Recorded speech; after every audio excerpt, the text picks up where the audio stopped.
So John, as a member of the jazz community and as such an accomplished artist, what would you say musicians need to know about the business side of music?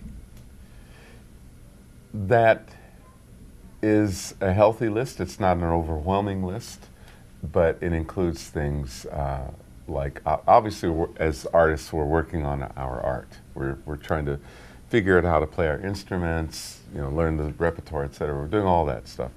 But then there comes a point when you need to sort of merge that with putting it out there and taking care of that part of your life. Personally, I don't like to encourage people to focus on the money. I really believe that it creates a sort of an imbalance when we do that. But I think that it's really crucial that we understand all the things that are out there business-wise. Like what? For instance, what about management? What's the difference between a manager and an agent? What am I supposed to do with regards my recording life? Should I record every year, every other year?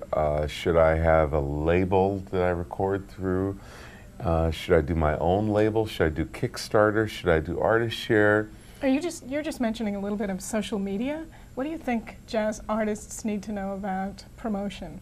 Do we really need to be tweeting and using all of the technology? And that's another good question. And I think that it is a case-by-case situation. I can think of a lot of musicians that don't need to tweet, that don't need to do Facebook. I can think of a lot of them, but I can think of a lot of them that are comfortable in that world and have chosen that world. So to me, once you start understanding the music business and all of its facets, then you're allowed to make choices. If you don't know these things, then you can't make those choices. So how do we get jazz artists to increase their audiences? Several ways. I mean, obviously, you can take advantage of the social media situation. That's all very cool and it's great.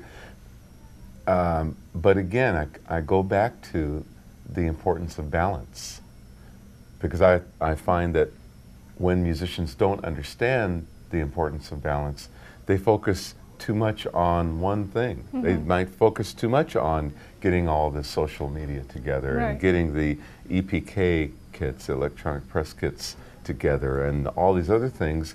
And then when it's finally time for them to take the stage, the level is not right because they haven't focused enough on their music.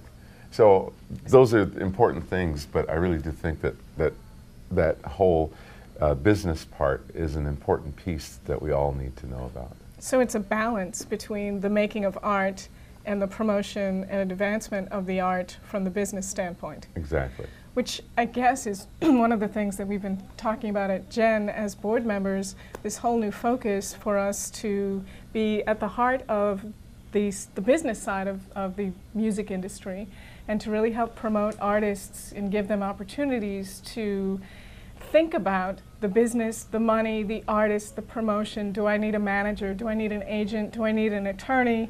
All of those things to help support so the music just happens so beautifully and freely. I agree. How do we engage the membership of Gen to help make that happen? I think that we need to be that central point that everybody comes to when they're looking for this information. Because right now it's out there, and it's out there all over the place, in every state, in a lot of cities, and at certain universities, even at certain high schools. But how can we bring it all together so there's just one central place that we can all go to for this information? I think that's where Gen can really come in and make a difference, and that's why I'm excited about this new focus.